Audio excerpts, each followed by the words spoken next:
about and seeing deer in the snow. I don't know what it is. It's like you're in another country. You just hear the most extreme elements of weather, and you're looking for such an extreme animal. It's unreal.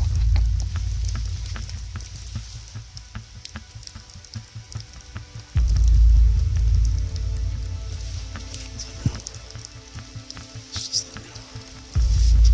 Just feel when we actually get to see one, it's just phenomenal.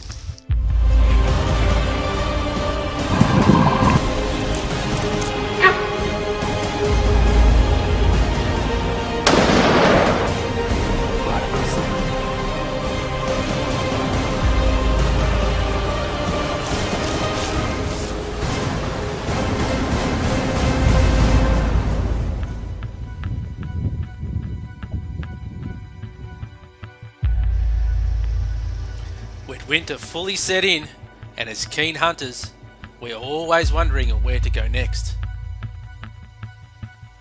Do we hunt the fringe? Or do we try new spots? Do we hunt high? Or do we hunt low? We are always thinking of where these elusive animals may be, and this is all part of hunting.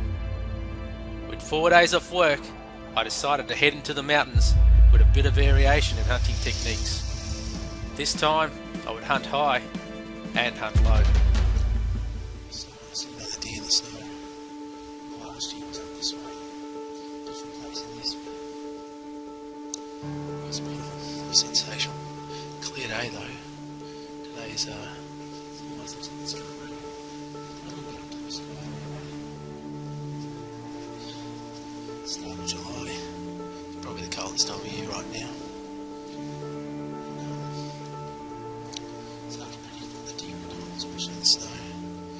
I think when it snows this hard, all they want to do is survive, really. So they're just trying to get out and eat as much as they can. Stay warm. For the sun, they'll use the sun, otherwise they've got to hide away somewhere. No sun today, they might be hiding away. Hopefully we can see some. Probably the last half an hour. As the day wore on and the sun came out, the snow began to melt. If you're ever hunting in the snow under 1300 meters, unless it is bitterly cold, you can pretty much expect the snow to melt from the sun or get washed away by rain. Under this altitude, the Victorian high country just doesn't hold the conditions to keep the snow intact. This can sometimes lead to very wet and miserable hunting conditions, and without the right gear, can sometimes be dangerous.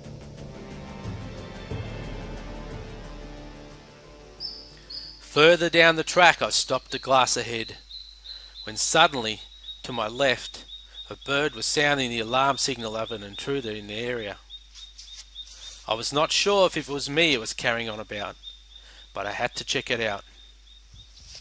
There are times when I feel like I have a sixth sense and just know there is something there.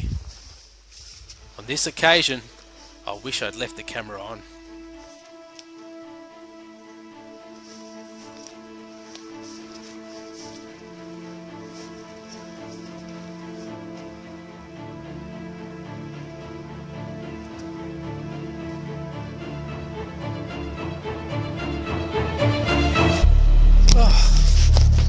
Scared the crap out of me.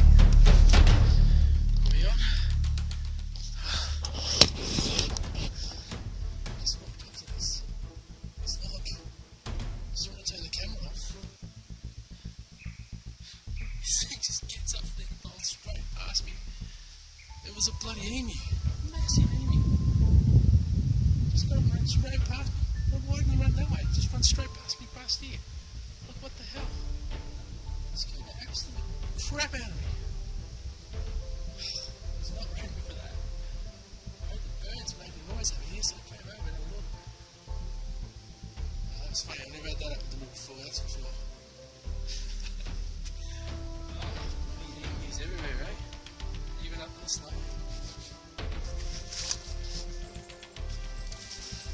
There's his tracks. Yeah.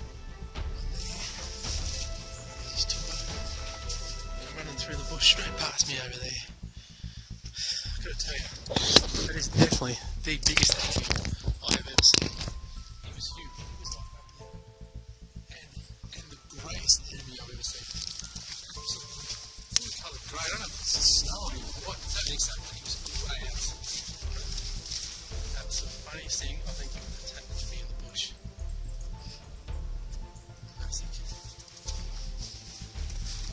As I moved on, the sun stayed out, and those warm rays had me thinking of where the deer would be.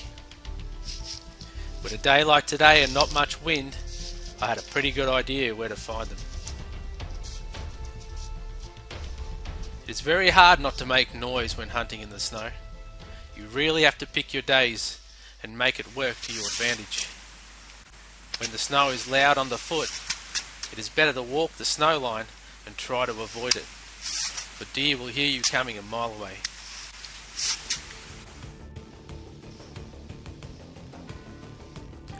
Hunting flat or slightly undulating areas is always going to be harder to locate deer due to the inability to see through the bush. In these scenarios, it is best to make use of your binoculars as much as possible. You cannot expect to take a shot of the deer that bursts out of its bed with a bow. You really have to use all your hunting skills and make sure that you see that animal before it sees or hears you first. As I moved out onto a little plain, a very small sambar was sunning itself comfortably in the scrub. Unfortunately, there was no sign of a larger animal around it. Soon enough it noticed me standing there and got up and tore off around the corner into the bush.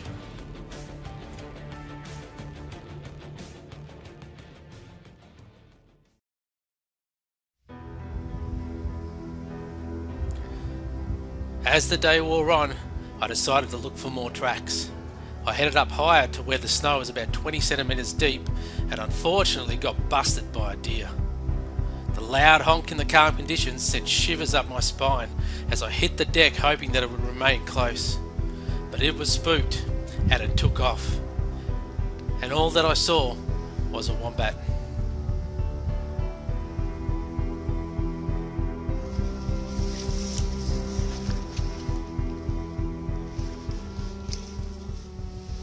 Sit around just in case something else comes out, but they're in that thicker bush over there.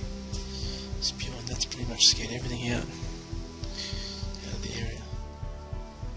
After coming back to see where the deer was bedded, I was surprised to find out that it was not just one deer that had been spooked. Three of them must have been here. Just three sets of tracks, two sets of tracks just going down here. And some tracks coming from over that way. So this one. It's going fast because it's dragging its leg as it goes along. If these droppings were not melted into the snow, they would easily be mistaken as old. These deer were feeding mainly on plants and shrubs due to the snow conditions, and therefore the colour of the droppings were different than usual.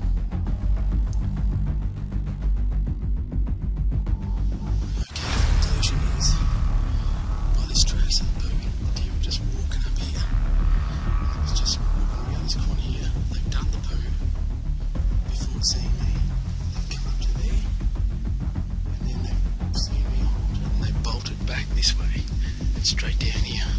So that's why there's poo still inside their feet. So I'm trying to work that out. I'm sure the video's running. So I probably might do a poo if it wants to, but I think it'd land right in its tracks just behind it. So much of it do. And the track is very steady. So that's what's actually happened here. See, that's how there's 5 deer. I've had 5 different sets of birds. They've come down here. Come through there. And this is the stag. That's a decent sized stag because his prints are bigger than his roof. He's gone over here and he's pooed over there as well. Big poo. About as fresh as you could ever get it.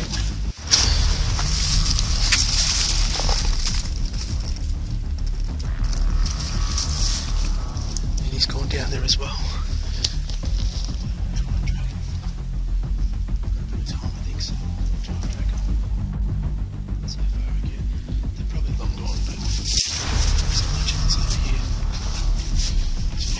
In one area, that's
He's going to get down that way. Every time I thought I heard or saw something, it turned out to be a wombat or nothing at all.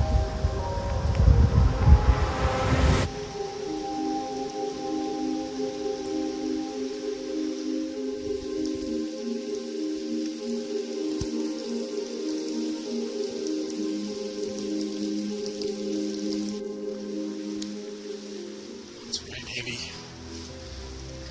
Now it's kind of sleeping really hard, and usually at this time is when this sort of sleet, which is really wet snow, is the worst, and that's the type of stuff that can really test your gear. The really dry snow that you get, that is usually fine with any gear, almost any gear. If it's really dry, it won't penetrate, but it's this thick, sleety sort of stuff that's falling now and really tests your gear. And this is when the best gear, really shows itself from the other cheaper stuff. But saying that though,